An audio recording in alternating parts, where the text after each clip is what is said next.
Pessoal, hoje nós vamos tratar de audiovisual. Vamos trabalhar hoje especificamente com exposições. A questão mais importante na produção da exposição vai do material que o artista usa, tá?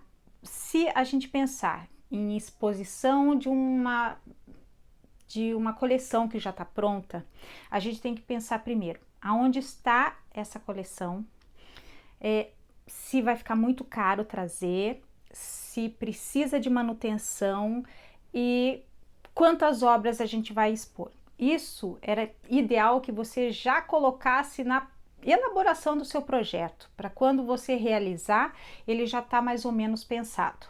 Mas você está fazendo a produção da exposição, e aí o artista trabalha com telas de aquarela. Ok, as telas estão todas na casa dele e elas estão armazenadas num quartinho ali. O que você vai precisar fazer? Você vai precisar envelopar direitinho todas essas obras, independente de se for para levar na esquina, porque a partir do momento que a obra saiu da casa da pessoa, ela já é responsabilidade sua. E qualquer coisa que acontecer vai ser responsabilidade sua. Pode estar no muquifo, embaixo de caixa de coisa, não interessa. Saiu da casa do dono, você tem que cuidar da melhor e da maior maneira possível. Então, dá-lhe plástico bolha. Se o teu orçamento for possível, fazer casezinhos de madeira ou alguma outra coisa que você possa pensar para condicionar essas obras.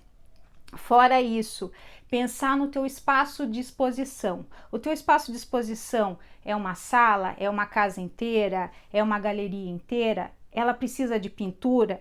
Ela precisa de uma manutenção? Só que isso, antes de você começar a viajar na maionese, para e conversa com o dono do local para saber o que você pode fazer. Porque o que acontece? Hoje em dia, a gente tem lugares que são tombados pelo patrimônio público e você não pode pôr prego ou você não pode pôr um determinado equipamento de luz porque a fiação não aguenta. Então, antes de você pensar em como que você vai transformar aquele lugar, converse com o administrador do espaço e fique sabendo exatamente tudo que você pode ou não pode fazer. Normalmente é que nem na casa da gente. Você entra na casa, a casa tá verde, quando você sair da casa ela tem que estar verde. Não interessa se você transformou ela em azul, royal e turquesa e amarelo, você tem que devolver do mesmo jeito que você pegou.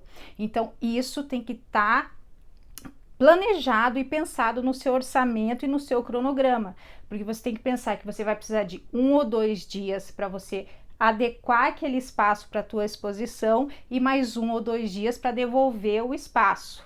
E lembra de novo a questão da pós-produção, é a parte chata, mas tem que fazer bonitinho para devolver, porque você vai querer voltar naquele lugar de novo. Então, para as pessoas quererem que você volte, você tem que entregar tudo direitinho e bonitinho de novo, ok? Então, pensando nisso, você já pensou, já conversou com o administrador do local, você já sabe como que as obras vão poder ser colocadas ali, beleza?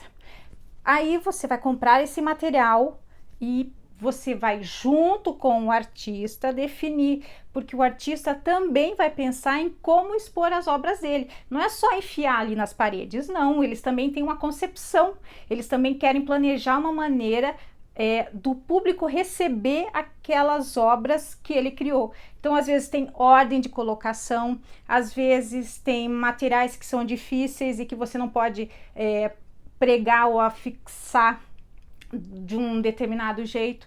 Então, o artista tem que estar com você o tempo todo para você para montar essa exposição. E aí a gente volta na questão da equipe. Você tem que ter um montador de exposição.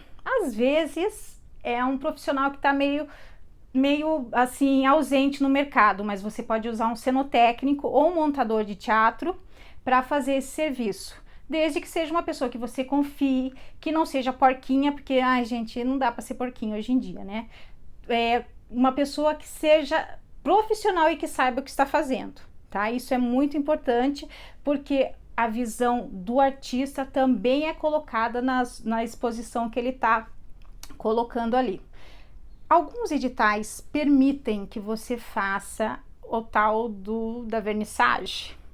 Tem outros editais que não permitem, mas independente dele permitir ou não, esqueça a bebida alcoólica. Bebida alcoólica não pode entrar em nenhum orçamento, tá? Se você quiser ter bebida alcoólica, uma champanhe, alguma coisa, tira do bolso do artista ou de alguém para fazer isso, porque você não pode usar verba pública de jeito nenhum com bebida alcoólica, tá? Então você saiba que no teu orçamento você pode pôr um suco, um refrigerante e uma água. Bebida alcoólica, não, tá? Então você faz essa vernissage. Aí eu tenho um problema. Nós temos uma questão de mundial para conversar.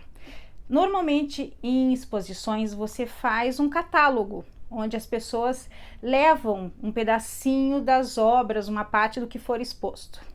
E aí a gente bate com o seguinte dilema: nós temos milhares de mídias digitais e possibilidades digitais, e papel é uma coisa que está cada vez mais demodê, né? Papel é árvore que está sendo destruída.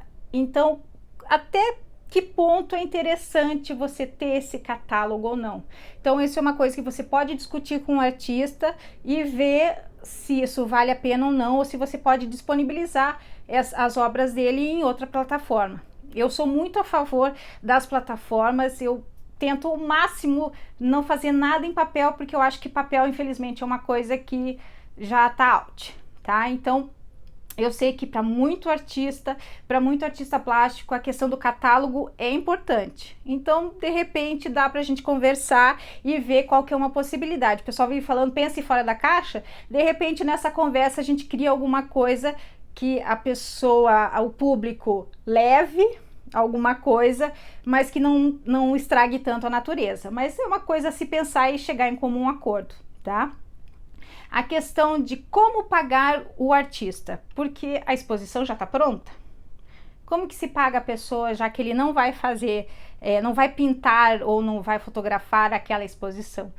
Você tem que usar uma tal de rubrica de direito autoral, tá? Você usa essa possibilidade para pagar como se você estivesse utilizando a obra daquele artista na exposição para pagá-lo, tá? Porque a gente sempre entra em dúvida em como pagar o artista, como que ele vai ser remunerado. Ele pode entrar como curador, mas não é legal você ser curador das próprias obras, então a gente acaba colocando ele como direitos autorais. Isso é só uma dica na hora que você for elaborar o seu projeto e pensar numa maneira, porque lógico, as pessoas querem receber e querem ser valorizadas financeiramente pelo trabalho delas. Então é só uma dica de como colocar isso nos projetos. Fora isso, a questão das artes visuais é bem tranquila. Você tem que ter uma preocupação em manter uma audiência para a tua exposição. Então você tem um trabalho bem linkado com a tua assessoria de imprensa para que as pessoas não vão até a exposição 1 ou 2 dias. Você normalmente tem 30, 40 dias que uma exposição fica aberta para o público, e como fazer as pessoas irem e procurarem a exposição durante esse período. Então aí você tem que ter uma estratégia bem legal feita com o artista, você e o teu assessor de imprensa.